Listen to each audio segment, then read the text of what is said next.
नमस्कार दोस्तों, स्वागत है आप सभी का जूनियर एडेड शिक्षक भर्ती परीक्षा 17 अक्टूबर के लिए। विज्ञान से मानव निर्मित वस्तुएं ये आपके सिलेबस में है और पूरा एक चैप्टर के रूप में है ये। तो इस वीडियो में हम लोग मानव निर्मित वस्तुएं यहाँ पर पूरी तरह से देख लेंगे अच्छे से, और इस पर कोई भी क्वेश्चंस आपका एग्जाम में फंसेगा नहीं। तो चलिए स्टार्ट करते हैं। सबसे पहले यहाँ पर कांच जो आपके सिलेबस में है उसके अनुसार कांच को समझेंगे हम।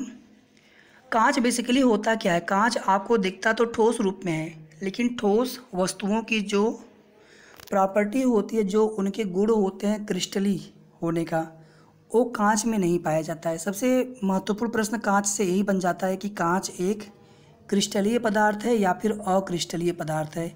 तो कांच की कोई क्रिस्टलीय संरचना नहीं होती है और ना ही इसका कोई निश्चित गलनांक होता है। अक्रिस्टलीय जो पदार्थ होते हैं उनका गलनांक सामान्यतया निश्चित नहीं होता है। 2 पॉइंट यहाँ पे क्लियर हो गया आपका। तीसरा देखिए, जो सबसे सिंपल कांच आपका होता है, शुद्ध कांच जिसको बोलते हैं SiO2 सिलिका, ये जो आपका यहाँ पर है। फिर इसमें कुछ और हम कंपाउंड या उनके ऑक्साइड्स मिला करके कई तरह के कांच बनाते हैं जिनका भिन्न भिन्न उपयोग होता है। सबसे शुद्ध कांच SiO2 सिलिकॉन डाइऑक्साइड, इसी को हम सिलिका भी कहते हैं। अभी आगे इसके बारे में हम और पढ़ेंगे। रासायनिक सूत्र कांच का कोई निश्चित नहीं होता है, क्योंकि कांच एक ठोस विलयन मिश्रण होता है। कांच एक ठोस विलयन मिश्रण होता है। कांच मूलतः या कह सकते हैं कि साधारणतः कह लीजिए सोडियम सिलिकेट यानी Na2SiO3, calcium silicate CaSiO3 plus silica यानी SiO2, इनका एक ठोस विलयन मिश्रण होता है। कांच एक अक्रिस्टलीय ठोस होता है जो कि एक अतिशीतित द्रव के रूप में पाया जाता है। यानी कांच को पहले हम जब पिघलाते हैं और उसको जिस भी आकार में हमें देना होता है, उसके बाद एक विशेष प्रकार की भट्टी होती है जहाँ पर हम उसे धीरे धीरे ठंडा करते हैं। उसके अनुसार कांच आपका एक अतिशीतित द्रव की परिभाषा में आता है। तो ये प्रश्न आपसे डायरेक्ट पूछा जाता है अक्रिस्टलीय को लेकर के, गलनांक को लेकर के, संरचना को लेकर के। विलयन मिश्रण होता है कि यौगिक होता है कांच? तो कांच एक मिश्रण होता है, यौगिक नहीं होता है, क्योंकि इसका संगठन का अनुपात निश्चित नहीं होता है। इसके अलावा एक यहाँ पे टॉपिक है अनिलीकरण। कांच के अंतर्गत अनिलीकरण की प्रक्रिया क्या होती है? अभी जो हमने आपको बताया कि अतिशीतित द्रव होता है कांच, और कांच को हम लोग एक विशेष प्रकार की भट्टियों में धीरे धीरे ठंडा करते हैं। इसी क्रिया को कहा जाता है कांच का एनिलेशन या अनिलीकरण। ठीक है, तो कांच एक यौगिक है कि मिश्रण है? मिश्रण है। यहाँ तक चीज़ें क्लियर हो गई होंगी।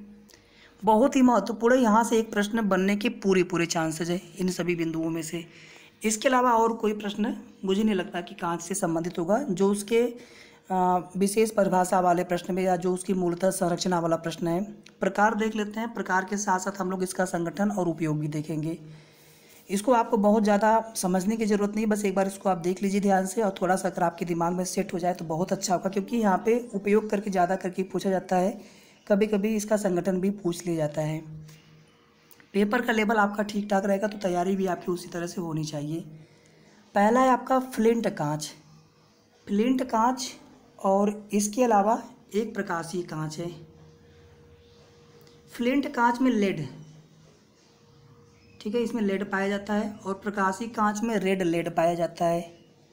दोनों के उपयोग भी एक जैसे हैं। कैमरा, दूरबीन, लेंस, विद्युत बल्ब, टेलीस्कोप, चश्मा, प्रिज्म। ठीक है, जैसे प्रकाशीय कांच है तो चश्मा, प्रिज्म, टेलीस्कोप। फ्लिंट कांच है तो इसका उपयोग कैमरा, दूरबीन, लेंस, विद्युत बल्ब, ये सभी चीज़ें इनका उपयोग है। दोनों में लेड होता है, इसमें रेड लेड होता है, इसमें केवल लेड होता है। इसके अलावा फ्लिंट कांच में पोटेशियम कार्बोनेट होता है और प्रकाशीय कांच में भी पोटेशियम कार्बोनेट होता है। समझ में आया आप सभी को किस प्रकार से आपको इन्हें समझते हुए चलना है? दोनों में होते हैं पोटेशियम कार्बोनेट, इसमें लेड और इसमें रेड लेड। दोनों के प्रयोग भी लगभग एक जैसे होते हैं। थोड़ा सा बस अंतर है कि जैसे ये आपका दूरबीन लेंस हो गया, कैमरा, विद्युत बल्ब, ये आपका चश्मा, सूक्ष्मदर्शी, टेलीस्कोप, प्रिज्म। पायरेक्स कांच, ये वाला देख लीजिए पॉइंट। इसमें सोडियम सिलिकेट और बेरियम सिलिकेट होता है। जो प्रयोगशालाएं होती हैं उसमें जो भी उपकरण बनाए जाते हैं जिसमें हम विभिन्न प्रकार के अम्ल, क्षार, यौगिक उसमें रखते हैं ना, तो उससे अभिक्रिया ना करे उस कांच से, तो वो जो कांच की बर्तनें होती हैं वो विशेषता आपकी जो है पायरेक्स कांच की होती हैं। इसके अलावा सोडा कांच की भी होती हैं। प्रयोगशाला में ये दोनों ही यूज किए जाते हैं। आया समझ में आप सभी को? ट्यूबलाइट हो गया, उसमें सोडा कांच इसलिए यूज करते हैं ताकि वहाँ पे कांच से अभिक्रिया ना करे जो गैसें होती हैं। ठीक है, सोडा कांच में क्या क्या होगा? Sodium carbonate, calcium carbonate, silica. Silica देखिए सभी में होगा, कम ज़्यादा सभी में। बिना सिलिका के कोई कांच ग्लास आपका नहीं होता है, ये चीज़ आप याद रखिएगा। सिलिका सभी में होता है। पायरेक्स कांच में क्या बताया हमने? सोडियम कार्बोनेट और कैल्शियम कार्बोनेट, माफ़ी चाहूँगा, सोडियम सिलिकेट। सोडा कांच में मैंने बताया था सोडियम कार्बोनेट और कैल्शियम कार्बोनेट। अगला देख लीजिए क्रूक्स कांच, हमने आपको उपयोग बता दिया है दोनों का। क्रूक्स कांच देख लीजिए, ये थोड़ा सा अलग है और बहुत बढ़िया ये क्वेश्चन यहाँ से डायरेक्ट बनता है। सीरियम ऑक्साइड CEO2, ये होता है सीरियम ऑक्साइड CEO2। सिलिका सभी में रहेगा, आप समझ जाइए। सिलिका जो होता है कांच का सबसे शुद्ध रूप होता है, SiO2, सिलिकॉन डाइऑक्साइड भी बोलते हैं उसको। सीरियम ऑक्साइड प्लस सिलिका, इसका उपयोग क्या होता है क्रूक्स कांच का? धूप के चश्मों के लेंस बनाने में, जो धूप का चश्मा होता है उनके लेंस बनाने में क्रूक्स कांच का। अंतिम और सबसे महत्वपूर्ण पोटास कांच, नाम से यह स्पष्ट है, इसमें पोटेशियम कार्बोनेट होगा। इसके अलावा इसमें कैल्शियम कार्बोनेट भी होता है। अब देखिए फ्लिंट कांच में केवल पोटेशियम कार्बोनेट, प्रकाशी कांच में केवल पोटेशियम कार्बोनेट, सोडा कांच में सोडियम कार्बोनेट, इसके अलावा कैल्शियम कार्बोनेट। पोटास कांच में अगर आप देखेंगे तो कैल्शियम कार्बोनेट यहाँ पर भी है, इसके अलावा पोटेशियम कार्बोनेट है। इसका उपयोग कहाँ पे होता है? जहाँ पर अधिक ताप तक गर्म करना हो किसी चीज़ को कांच वाले बर्तन में रख करके, तो उस कांच को बनाने के लिए हम पोटास कांच का यूज करते हैं। अधिक ताप तक गर्म किए जाने वाले जो भी कांच से बने बर्तन होते हैं उसमें पोटास कांच का प्रयोग होता है। अगला टॉपिक है आपका जो कांच के विभिन्न रंग होते हैं, इन्हें कैसे प्राप्त किया जाता है। तो कांच के विभिन्न रंगों को प्राप्त करने के लिए इसमें धातुओं के ऑक्साइड अल्प मात्रा में मिलाए जाते हैं। धातुओं के जो ऑक्साइड होते हैं या धातुओं के जो यौगिक होते हैं वो किसी न किसी रंग के साथ होते हैं। जब इनको हम कांच में मिलाते हैं बहुत छोटी अल्प मात्रा मिलाते हैं ताकि कांच पे कोई प्रभाव भी न पड़े और कांच को एक रंग भी प्राप्त हो जाए। जैसे देखिए आप, कोबाल्ट ऑक्साइड और क्यूप्रिक लवण, जब इसको कांच में मिलाया जाता है तो हमें नीला रंग प्राप्त होता है। कोबाल्ट ऑक्साइड में गहरा नीला रंग और क्यूप्रिक लवण मिलाने से पीकॉक नीला रंग, यानी जो मोर के पंख होते हैं या मोर का जो कलर होता है उस कलर का नीला रंग प्राप्त होता है क्यूप्रिक लवण से। और कोबाल्ट ऑक्साइड मिलाने से कांच में कांच का गहरा नीला रंग प्राप्त होता है। फिर देखिए सोडियम क्रोमेट या फेरस ऑक्साइड और क्रोमिक ऑक्साइड, इन दोनों से हरा रंग प्राप्त होता है। सोडियम क्रोमेट या फेरस ऑक्साइड से हरा रंग और इसके अलावा क्रोमिक ऑक्साइड से भी हरा रंग प्राप्त होता है, ग्रीन कलर प्राप्त होता है। यहाँ तक क्लियर है? Selenium oxide, gold chloride, manganese dioxide, cuprous oxide. ये देखिए क्यूप्रिक लवण है, क्यूप्रिक है, ये क्यूप्रस है, दोनों में अंतर है। 2 और 3 जो उसमें आयन जो उस पर आवेश की मात्रा लगती है हम आगे आपको बता देंगे जहाँ भी ये टॉपिक पड़ेगा। तो क्यूप्रस लवण, manganese dioxide, gold chloride, selenium oxide, इन सभी से लाल रंग प्राप्त होता है, अलग अलग तरह के लाल रंग। जैसे सिलेनियम ऑक्साइड से नारंगी लाल रंग प्राप्त होता है। ठीक है, सिलेनियम ना से याद रखिएगा, नारंगी लाल। गोल्ड क्लोराइड से गोल्ड किस कलर का होता है? Golden colour. लाल को हल्का गाढ़ा कर दीजिए, थोड़ा सा गोल्डन कर दीजिए, तो उसी तरह से आप इसको समझ सकते हैं कि गोल्ड क्लोराइड से जो है रूबी जो आप कलर देखते होंगे, रूबी मिला हुआ लाल कलर होता है। मैग्नीज डाइऑक्साइड से इससे भी लाल कलर प्राप्त होता है। क्यूप्रस ऑक्साइड से गहरा या चटक लाल रंग प्राप्त होता है, क्यूप्रस ऑक्साइड से।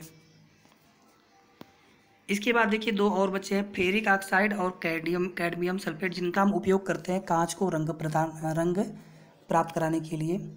तो कैडमियम सल्फेट ये येलो कलर, पीला कलर प्राप्त करने के लिए इसका हम प्रयोग करते हैं। फेरिक ऑक्साइड का जो है ब्राउन कलर यानी भूरा कलर प्राप्त करने के लिए फेरिक ऑक्साइड, पीला कलर प्राप्त करने के लिए कैडमियम सल्फेट। ठीक है, तो ये कांच का जो रंग होता है किन किन यौगिकों के मिलाने से किस प्रकार का रंग प्राप्त होता है। तो यहाँ पर आपका कांच का टॉपिक पूरा समाप्त हो गया। अगला टॉपिक हमारा है साबुन, बहुत इंपॉर्टेंट है, और अपमार्जक। इसके अलावा साबुन और अपमार्जक में अंतर भी देखेंगे। तो साबुन जो होते हैं उच्च वसीय अम्ल होते हैं, उच्च फैटी एसिड वसा के अम्ल होते हैं, जो कि सोडियम के लवण बन जाते हैं। जैसे जहाँ पे एन लिखा है ना, यहाँ पे मैं एच लिख दूंगा, यहाँ पे एच लिख दूंगा, यहाँ पे एच लिख दूंगा। तो जहाँ पे एच होता है या एच आयन देते हैं जो विलयन में, वो क्या होते हैं, अम्ल होते हैं। और जो ओ एच माइनस आयन देते हैं वो क्या होते हैं, या फिर एच जो हाइड्रोजन जो आयन होते हैं जो लेते हैं, अगर उसका उल्टा कह लें आप तो क्षार होते हैं। हम अम्ल और क्षार वाले जो चैप्टर है उसमें हम विस्तार से देखेंगे अम्ल और क्षार की परिभाषा। ठीक है, वहाँ पे अर्नियस, लॉरेन ब्रॉस्टेड, जितनी भी डिफिनीशन वहाँ पे सभी को देखेंगे हम। पहला वाला देखिए आप, इसका नाम क्या है, केवल आप थोड़ा सा देख लीजिए ध्यान से, बहुत ज़्यादा आपको इसमें परेशान होने की ज़रूरत नहीं, लेकिन थोड़ा सा आपको पता होना चाहिए कि उच्च वसीय अम्लों के लवण होते हैं साबुन। अगर आप यहीं पे अपमार्जक देखेंगे तो ये सल्फोनिक अम्लों के पोटेशियम और सोडियम लवण होते हैं। ठीक है, पोटेशियम और सोडियम लवण होते हैं, जबकि साबुन जो होते हैं उच्च वसीय अम्लों के सिर्फ सोडियम लवण होते हैं। अपमार्जक सल्फोनिक अम्ल के सोडियम और पोटेशियम लवण दोनों हो सकते हैं। साबुन जो होता है कठोर जल के साथ समस्या उत्पन्न करता है, जबकि अपमार्जक ऐसी समस्या उत्पन्न नहीं करता है। साबुन से जो है प्रदूषण नहीं होता है, ये जैव निम्नीकरण पदार्थ होते हैं, जबकि जो अपमार्जक होते हैं डिटर्जेंट, निरमा पाउडर, घड़ी, सर्फ एक्सल, एरियल, अपमार्जक जो होते हैं ये जैव निम्नीकरण पदार्थ नहीं होते हैं, इनसे प्रदूषण होता है। साबुन जो होते हैं उच्च वसीय अम्लों के सोडियम लवण हो गए। जो पहला वाला आपका नाम है, इसका नाम है सोडियम पामीटेट, पामीटेट। अगर यहाँ पे मैच लगा देंगे तो इसका नाम क्या हो जाएगा, पामीटिक अम्ल। और जब इसके हम सोडियम लवण बना देते हैं, यानी इसकी जो क्रिया हम सोडियम हाइड्रोक्साइड, जिसको हम सोडा लाइम भी कहते हैं, NaOH, अक्सर आपको सोडा लाइम या फिर कास्टिक सोडा नाम से पूछ देगा, तो आपको पता होना चाहिए NaOH के ये भी नाम होते हैं।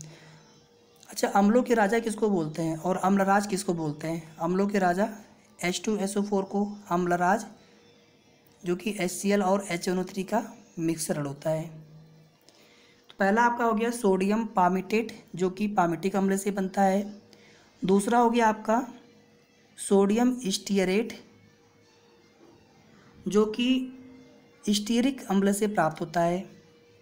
सोडियम स्टीयरेट, यहाँ पर देखिए 15 है, यहाँ पे कार्बन के 17 है, यहाँ पर भी कार्बन के 17 परमाणु है। तो ये आपका हो गया सोडियम स्टीयरेट, और ये आपका हो गया सोडियम ओलिएट, यानी ये ओलिक अम्ल से बनता है, ये स्टीयरेट अम्ल से प्राप्त होता है लवण, और ये जो है पामीटिक अम्ल से प्राप्त होता है। तो ये आपका सोडियम पामीटेट, सोडियम स्टीयरेट और सोडियम ओलिएट। थोड़ा सा अंतर यहाँ पर है, हाइड्रोजन 35 परमाणु, यहाँ पे हाइड्रोजन 33 परमाणु। अच्छा, साबुन की विशेषता देख लीजिए। साबुन में जो है मुक्त क्षार उपस्थित नहीं रहना चाहिए, अदरवाइज वो साबुन अच्छा नहीं माना जाएगा। साबुन में मुक्त क्षार उपस्थित नहीं रहना चाहिए, मुक्त की बात की जा रही है, मुक्त क्षार। इसको एल्कोहल में विलय होना चाहिए तो साबुन अच्छा माना जाएगा। इसमें जो नमी है, आर्द्रता है, 10% से अधिक नहीं होनी चाहिए। इसका प्रयोग करते समय इसको चटकना नहीं चाहिए, मतलब इसके ऐसे नहीं बोलते हैं ढोका ढोका बन गया, उसमें सॉलिड सा निकल रहा है उसमें पाउडर की जगह, इस तरह का नहीं होना चाहिए। समझ पा रहे हैं आप लोग, जिसे हम साबुन का यूज कर रहे हैं तब। अगला देख लीजिए, इसके बाद अपमार्जक, डिटर्जेंट। अपमार्जक को साबुन रहित साबुन भी बोलते हैं। जो साबुन की वजह से समस्याएं हो रही थी उनको दूर करने के लिए अपमार्जक को लाया गया। इसको हम साबुन रहित साबुन भी कहते हैं। अपमार्जक के बारे में कुछ चीज़ें जान लीजिए थोड़ा सा आप। जैसे अभी हम आगे पढ़ेंगे, थोड़ा सा 1 मिनट रुक जाइए थोड़ा सा। इसके थोड़ा सा प्रकार देख लीजिए आप, और उदाहरण आप केवल जान लीजिए, थोड़ा सा बस जानते रहिए। जैसे हमने क्या बताया, सल्फोनिक अम्लों के, तो इसमें ज़्यादा करके आपको सल्फो सल्फे करके ज़रूर दिखेंगे। पहली चीज़, पोटेशियम और सोडियम लवण होते हैं, तो सोडियम और पोटेशियम इस तरह से आपको दिख सकता है। पहला इसका एग्जाम्पल देख लीजिए, प्रकार देख लीजिए। पहला अपमार्जक के सोडियम एल्किल सल्फेट, इसका उदाहरण है सोडियम लॉरिल सल्फेट। दूसरा है हमारा चतुष्क अमोनियम लवण, इसका उदाहरण है ट्राई मेथिल स्टीयरिम अमोनियम ब्रोमाइड। तीसरा है अंशतः एस्टरी यौगिक, इसका उदाहरण है पेंटा एरिथ्रोटोल मोनोस्टीयरेट। और लास्ट है आपका प्रतिस्थापित एल्किल सल्फोनेट, इसका उदाहरण है सोडियम डोडेसिल बेंजिल सल्फोनेट। तो आपको जहाँ पे सल्फेट सल्फोनेट इस तरह दिख जाए ना, आप तुरंत समझिएगा कि वो अपमार्जक है। इसके अलावा एक चतुष्क अमोनियम लवण और एक अंशतः एस्टरी यौगिक, ये भी अपमार्जक के ही प्रकार हैं। अब देख लीजिए साबुन और अपमार्जक में अंतर क्या है। सबसे पहली चीज़ तो है, कठोर जल के साथ साबुन जो है ठीक नहीं होते हैं, क्योंकि ये क्या करते हैं, अवक्षेप बनाने लगते हैं। कैल्शियम +2 और मैग्नीशियम +2 जो आयन होते हैं, ये साबुन के साथ क्रिया करके अवक्षेप बनाने लगते हैं। सफ़ेद और चिकना कलर चिकना होता है। जबकि जो अपमार्जक होते हैं, ये कैल्शियम +2 और Mg+2 के साथ, इन आयनों के साथ कोई भी अवक्षेप नहीं बनाते हैं, जो कि अविलेय हो। अवक्षेप तो बनता है लेकिन अविलेय नहीं होता, बल्कि विलेय होता है, उसमें घुल जाता है, उससे कपड़े धुलने में कोई समस्या नहीं आती। आर्द्रता, साबुन में आर्द्रता का कम गुण होता है, जबकि अपमार्जक में साबुन की तुलना में अधिक आर्द्रता का गुण पाया जाता है। प्रदूषण, साबुन से प्रदूषण होता है क्योंकि साबुन जो है जैव निम्नीकरण पदार्थ, माफ़ी चाहूँगा, साबुन से प्रदूषण नहीं होता है क्योंकि साबुन जो है जैव निम्नीकरण पदार्थ है। अपमार्जक, इनकी अधिकता से जो है नदियों में, तालाबों में, जहाँ भी पानी इकट्ठा हो रहा है उसमें अपमार्जक के जाने से ये प्रदूषण उत्पन्न करते हैं, क्योंकि ये नष्ट नहीं होते, जैव निम्नीकरण पदार्थ नहीं है। साबुन के लिए जो कच्चा पदार्थ होता है पेट्रोलियम से प्राप्त होता है। अपमार्जक के लिए जो कच्चा पदार्थ होता है वो वनस्पति तेल से प्राप्त होता है, सल्फोनिक अम्ल। जबकि इनके लिए जो है उच्च वशीय अम्ल चाहिए होते हैं, जो कि पेट्रोलियम पदार्थों से प्राप्त होते हैं, जैसे स्टीयरिक अम्ल, ओलेइक अम्ल, पामेटिक अम्ल, और फिर उनके जो है करस्पॉन्डिंग लवण बनते हैं, तो वो साबुन कहलाते हैं। अगला टॉपिक है आपका बहुलीकरण, पॉलीमराइजेशन। बहुलीकरण में होता क्या है कि इसमें जो सरल अणु होते हैं वो संयोग करके पॉलीमर बनाते हैं। पॉलीमर मतलब होता है कि बहुत सारे अणु संयोग करके, जैसे परमाणु संयोग करते हैं तो अणु बनाते हैं। जब अणु आपस में संयोग करके, जब अणु संयोग करते हैं तो उसमें एक विशाल श्रृंखला बन जाती है। इसी को कहते हैं बहुलीकरण या बहुलक। जो इनसे यौगिक बनता है उनको बहुलक कहते हैं, पॉलीमर कहते हैं। बहुलीकरण से हमें क्या क्या प्राप्त होता है, प्लास्टिक्स विभिन्न प्रकार के, संश्लेषित रेशे, एक देखिए प्राकृतिक रेशे होते हैं और कुछ हमने कृत्रिम रेशे बना रखे हैं। एक प्राकृतिक रबर होता है, कच्चा रबर, कुछ हमने कृत्रिम रबर बना रखे हैं। यही क्वेश्चन आपसे एग्जाम में डायरेक्टली पूछा जाएगा कि इसमें से कौन सा कृत्रिम रबर है, इसमें से कौन सा कृत्रिम रेशा है। सबसे पहले रेशा कौन सा संश्लिष्ट किया गया था, नायलॉन।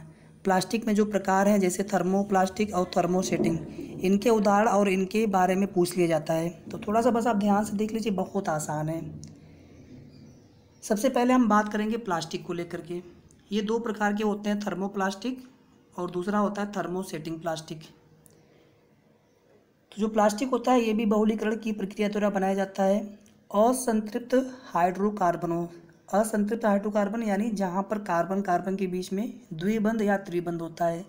अगर एकल बंध होंगे सभी तो उसको हम बोलते हैं संतृप्त हाइड्रोकार्बन। लेकिन अगर उसमें कोई एक भी अगर द्विबंध या त्रिबंध पाया गया किसी भी हाइड्रोकार्बन में, तो उस हाइड्रोकार्बन को हम असंतृप्त हाइड्रोकार्बन बोलते हैं। जैसे आपका एथिलीन, प्रोपिलीन, ब्यूटाइलिन, ठीक है। तो इनके बहुलीकरण के पश्चात हमें प्लास्टिक प्राप्त होता है। थर्मोप्लास्टिक में क्या खास बात है कि ये प्लास्टिक को हम गर्म करेंगे, मुलायम हो जाएंगे, ठीक। फिर से उनको हम किसी सांचे में डाल सकते हैं। सांचे में डाल दिया हमने, हम चाहे तो उनको फिर से गर्म करके फिर से किसी और सांचे में डाल सकते हैं। और थर्मोसेटिंग में क्या होता है कि एक बार सेट हो गए, यानी एक बार हमने इनको पिघलाया, किसी सांचे में डाल दिया, फिर दोबारा इनको हम पिघला नहीं सकते, यानी इनका पुनर्चक्रण नहीं हो पाता है, जबकि थर्मोप्लास्टिक का पुनर्चक्रण हो पाता है। ये दोनों में बेसिक जो डिफरेंस है। थर्मोप्लास्टिक के आप उदाहरण देख लीजिए, PVC, polyvinyl chloride, polystyrene, celluloid, Teflon, nylon, ये सभी जो है थर्मोप्लास्टिक के उदाहरण हैं। जबकि थर्मोसेटिंग में बेकेलाइट, वीटल, बेकेलाइट का एक अन्य नाम और भी है। बेकेलाइट जो होता है फिनॉल और फॉर्मिक अम्ल की अभिक्रिया से बनता है, तो फिनॉल फॉर्मेल्डिहाइड भी इसको बोला जाता है। ये क्वेश्चन एग्जाम से पूछे तो गए हैं, बहुत ज़्यादा इंपॉर्टेंट नहीं, लेकिन जितने भी टॉपिक है आप कोई भी टॉपिक छोड़िए मत, पता नहीं क्वेश्चन कहाँ से बन जाए। वीटल, ग्लिस्टल, ये उदाहरण आप याद रखिएगा थर्मोसेटिंग के अंतर्गत, ठीक है। इसके बाद आगे है पॉलीथीन। ये भी आपका बहुलीकरण की प्रक्रिया के द्वारा प्राप्त किया जाता है। पॉलीथीन को पॉलीएथिलीन भी कहा जाता है, क्योंकि ये देखिए आपका CH2 डबल बॉन्ड CH2, ये हमारा एथिलीन होता है। और इस एथिलीन के बहुत सारे अणु आपस में मिलकर बनाते हैं कुछ इस तरह से, डबल बॉन्ड सिंगल बॉन्ड में कन्वर्ट हो जाता है। ये आपका होता है पॉलीथीन।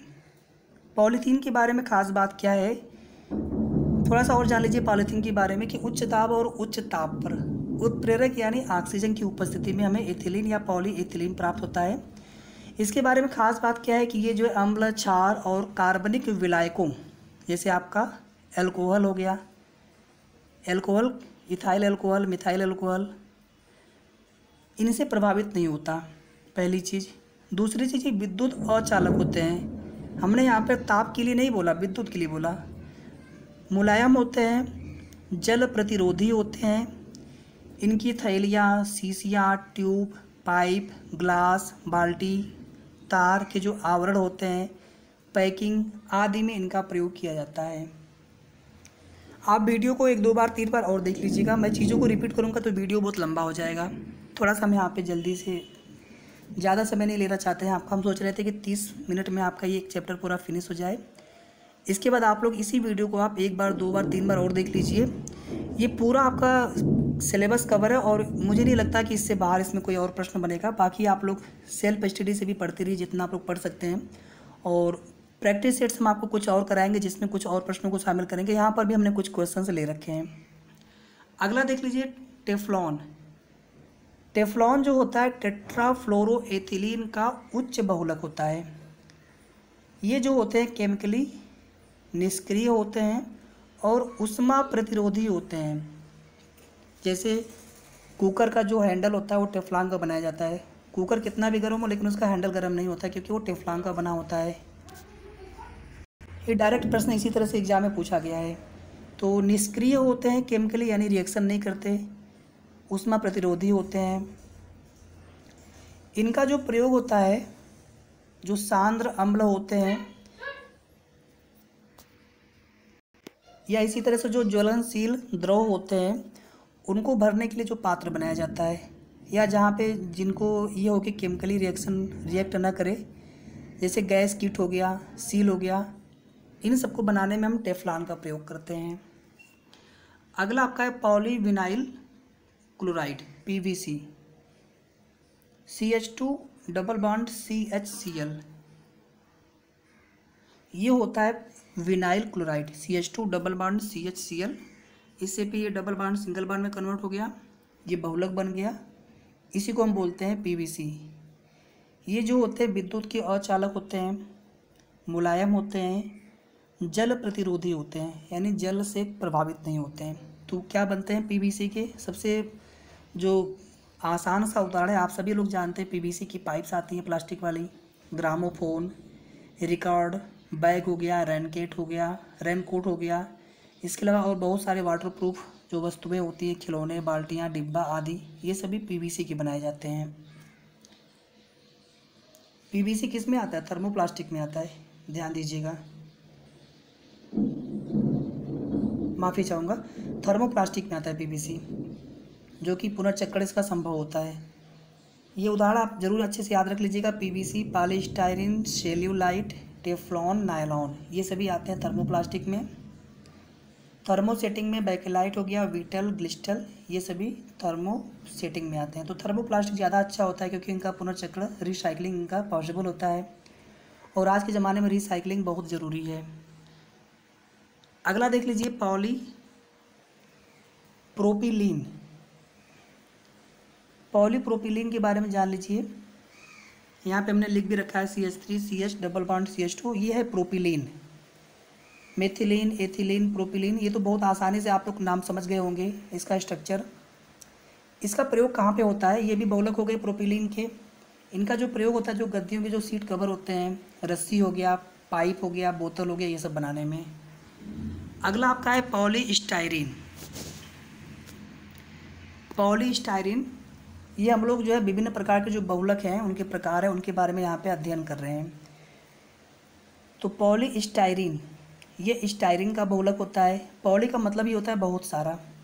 इनसे क्या क्या बनाए जाते हैं? जैसे इलेक्ट्रॉनिक जो उपकरण हैं, उनका जो कवर होता है, जिसके अंदर जैसे टीवी हो गया, मोबाइल हो गया, कंप्यूटर हो गया, डिब्बा, खिलौना, कंघी, ये सब भी इनसे बनाए जाते हैं, पॉलीस्टाइरीन से। ठीक है, विद्युत के कुचालक होते हैं। अगला है पॉलीब्यूटाडाइन या ब्यूना रबर। अब देख लीजिए यहीं पे ध्यान से, पॉलीब्यूटाडाइन, ब्यूना एस रबर या SBR। इसके अलावा एक और है नियोप्रीन या पॉलीलोरोप्रीन। इन तीनों को ही हम कृत्रिम रबर बोलते हैं। इन तीनों को ही हम कृत्रिम रबर बोलते हैं। इनके अलग अलग प्रयोग हैं। जैसे पहला जो है पॉलीब्यूटाडाइन, या इसी का एक अन्य नाम है ब्यूना रबर। तो ये जो है ब्यूटाडाइन का उच्च बहुलक होता है, 1,3 ब्यूटाडाइन का उच्च बहुलक होता है। प्राकृतिक रबर की तरह ये पदार्थ होता है। इनका उपयोग जो होता है रबर के स्थान पे हम कर लेते हैं। ठीक है, तो पहला तो आपका ये हो गया प्राकृतिक रबर जैसा पदार्थ। दूसरा हो गया ब्यूना एस रबर, या इसी को हम लोग SBR भी बोलते हैं। इसमें एक क्वेश्चन डायरेक्ट पूछा गया है कि इसमें ब्यूटाडाइन, अब देखिए यहाँ पर भी ब्यूटाडाइन है, इसमें स्टायरीन भी मिलाया जाता है। जैसे अभी हमने पॉलीस्टायरीन पढ़ा था, जो कि स्टायरीन का बहुलक है, तो उस स्टायरीन को प्लस ये जो ब्यूटाडाइन है, एक पॉलीब्यूटाडाइन भी बहुलक हो गया, जो कि प्राकृतिक रबर जैसा पदार्थ होता है। तो हमने ब्यूटाडाइन ले लिया, स्टायरीन ले लिया, तीन संबंध 1 के अनुपात में, 75% और 25%। इसको आप याद रखिएगा, इसी तरह से डायरेक्ट क्वेश्चन पूछा गया है। इनको हम SBR भी बोलते हैं। तो ये भी आपका एक कृत्रिम रबर है। इसका प्रयोग कहाँ करते हैं? टायर हो गया, जैसे टायर देखिए ना, वो रबर की तरह फ्लेक्सिबल होता है, मजबूत टायर बनाने में।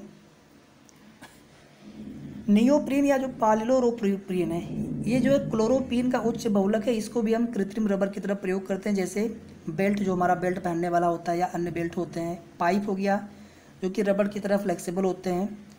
तो बस तीनों के प्रयोग अलग अलग हैं, बाकी तीनों ही जो है कृत्रिम रबर के अंतर्गत आते हैं। नायलॉन मानव द्वारा संश्लिष्ट किया गया पहला रेशा है। ये जो है NH2CH26 NH2 और COOH CH24 COOH, ये मोनोमर्स हैं। इनके जब हम बहुलीकरण करते हैं, यानी बहुत सारे इनके जो अणु होते हैं आपस में मिलकर के एक श्रृंखला द्वारा बद्ध होते हैं, तो वो बन जाता है बहुलक, पॉलीमर। ये नायलॉन हो गया। नायलॉन जो है पहला संश्लिष्ट मानव द्वारा किया गया पहला रेशा है। इनका जो उपयोग होता है, रस्सी हो गया, टायर हो गया, पैरासूट हो गया, जाल हो गया, जो नेट वाला जाल होता है, मजबूती बढ़ाने के लिए, जहाँ पे मजबूती, जहाँ पे आवश्यकता पड़ती है। इसमें थोड़ा सा अगर ऊन मिला देते हैं ना, तो इसकी मजबूती और बढ़ जाती है। थोड़ा सा इसमें ऊन मिला देते हैं तो इसकी मजबूती और बढ़ जाती है। अगला है टेरिलीन, कपड़ा इससे बनता है। किस प्रकार के कपड़े बनते हैं इससे? जो कम ज्वलनशील होते हैं, यानी सबसे कम ज्वलनशील अगर रेशा पूछा जाए तो टेरिलीन है। टेरिलीन के कपड़े अच्छे माने जाते हैं। हालांकि यह कृत्रिम रेशा, जो प्राकृतिक रेशा की तुलना में उतना अच्छा बेहतर नहीं होता है, लेकिन ठीक है। ये जो होता है आपका बहुलीकरण की प्रक्रिया द्वारा प्राप्त किया जाता है, वस्त्र बनाने में इसका उपयोग होता है, और सबसे कम ज्वलनशील रेशा है। फिर है आपका थायोकॉल। थायोकाल इसलिए बहुत ज़्यादा इम्पोर्टेंट है क्योंकि इसको हम ईंधन के रूप में, ठोस ईंधन के रूप में उपयोग करते हैं।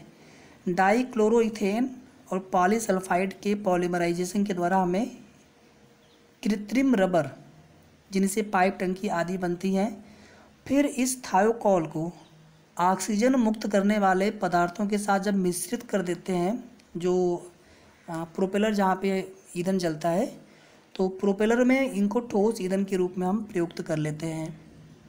इनसे भी पाइप और टंकियाँ बन जाती हैं। डाइक्लोरोइथेन और पॉलीसल्फाइड के बहुलीकरण के द्वारा ये प्राप्त होते हैं।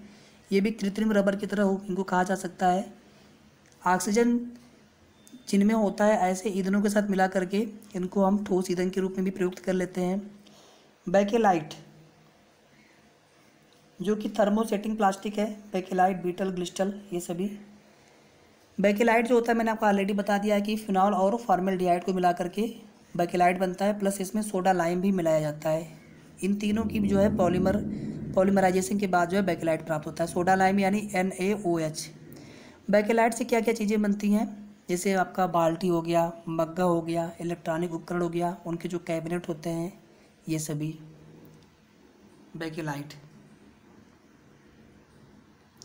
अगला टॉपिक बहुत ज़्यादा महत्वपूर्ण, सभी के सभी अपने आप में बहुत ज़्यादा इंपॉर्टेंट है। रेक्सीन को हम कृत्रिम चमड़ा भी बोलते हैं। रेक्सीन है अगला टाइप आपका पॉलीमर का, इसको हम कृत्रिम चमड़ा भी बोलते हैं। चमड़ा का मतलब हो गया कि एक तो आपका प्राकृतिक होता है, एक आपका कृत्रिम होता है, चमड़े की तरह जिसका उपयोग कर सकते हैं हम लोग। कृत्रिम रबर, कृत्रिम चमड़ा, कृत्रिम प्लास्टिक, कृत्रिम और रेशा, जैसे नायलॉन, टेरिलीन, एक तो प्राकृतिक रेशे होते हैं।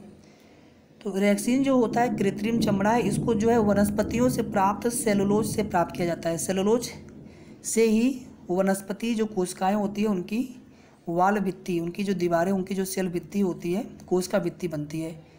जंतु कोशिका में सेलुलोज नहीं पाया जाता है, कोशिका भित्ति नहीं होती है।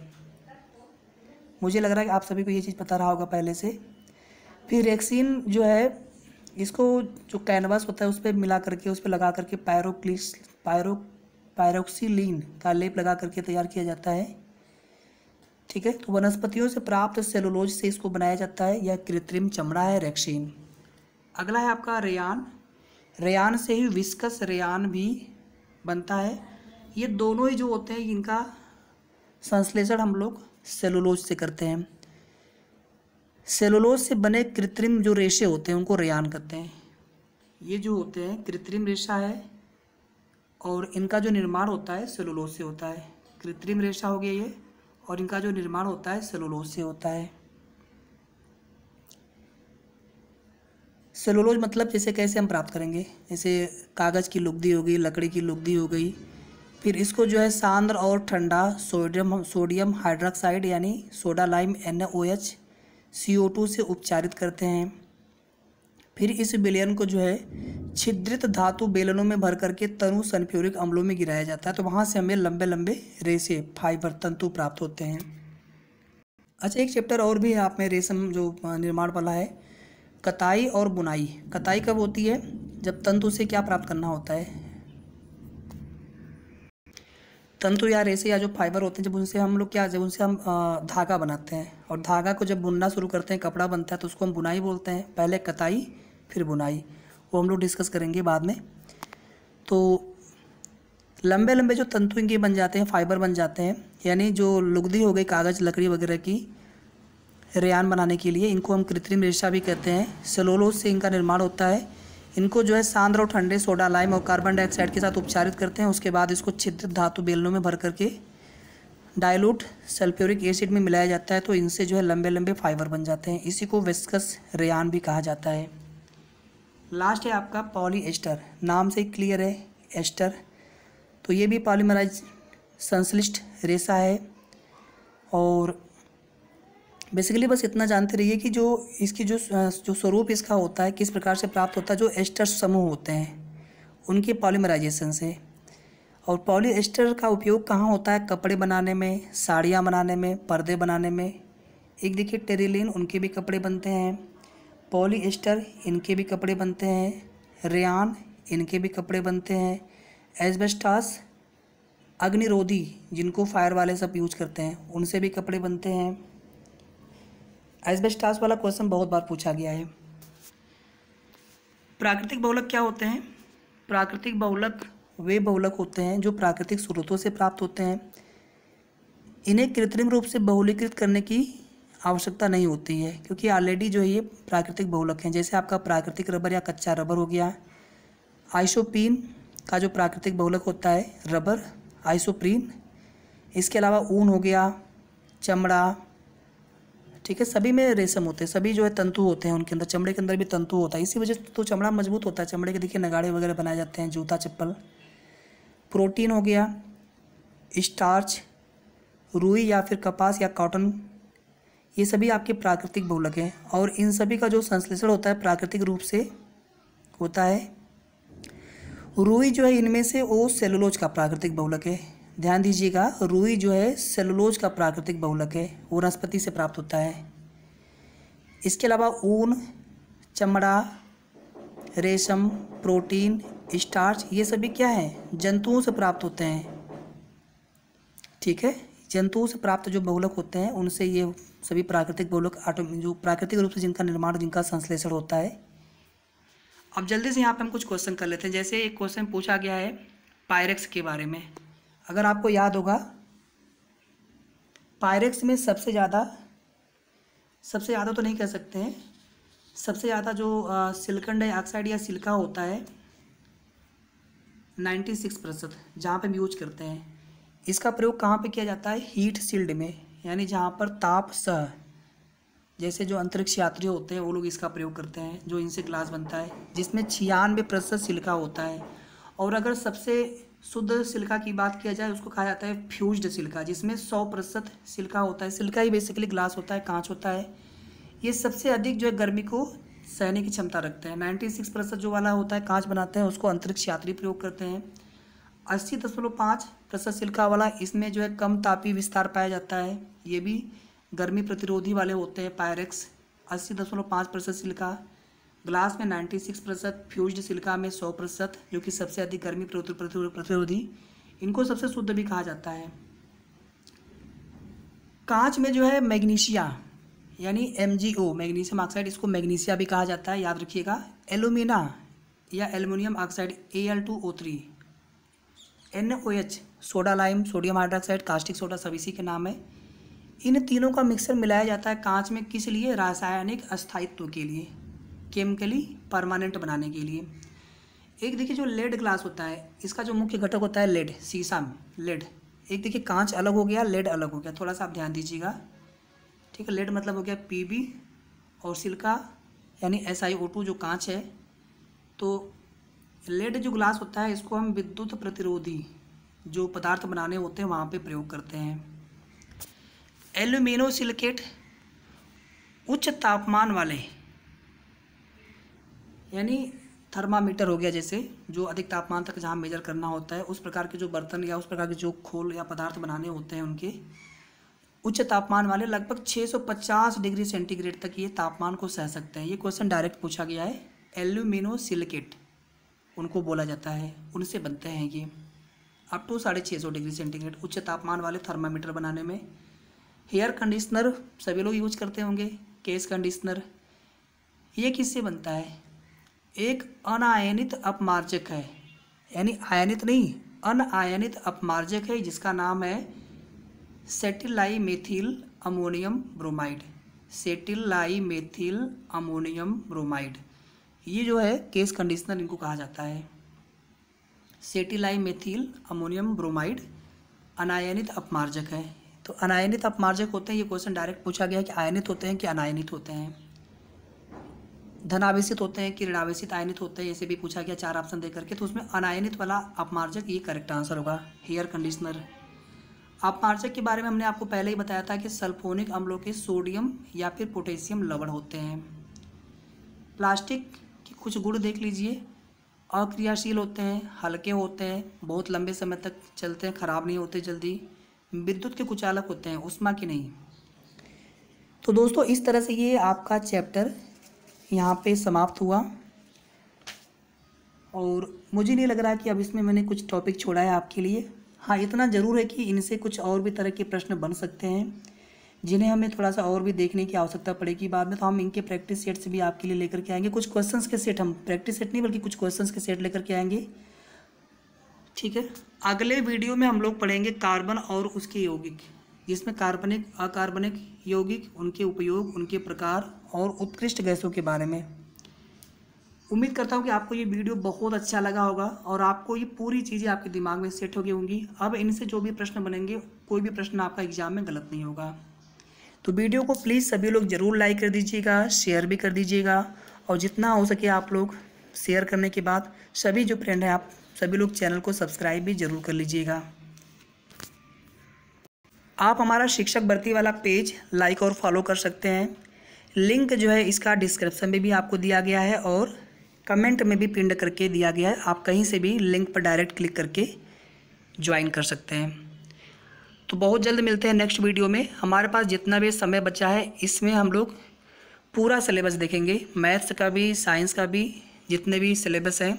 और इसके अलावा हम लोग जो पहला जो पेपर 1 है, कह लीजिए आप इसको, पहला पार्ट जिसमें GK, GS, current affair, reasoning और जनरल साइंस है, तो उसका भी क्वेश्चन मैं आपको कराऊंगा, उसके भी इसी तरह से प्रैक्टिस सेट।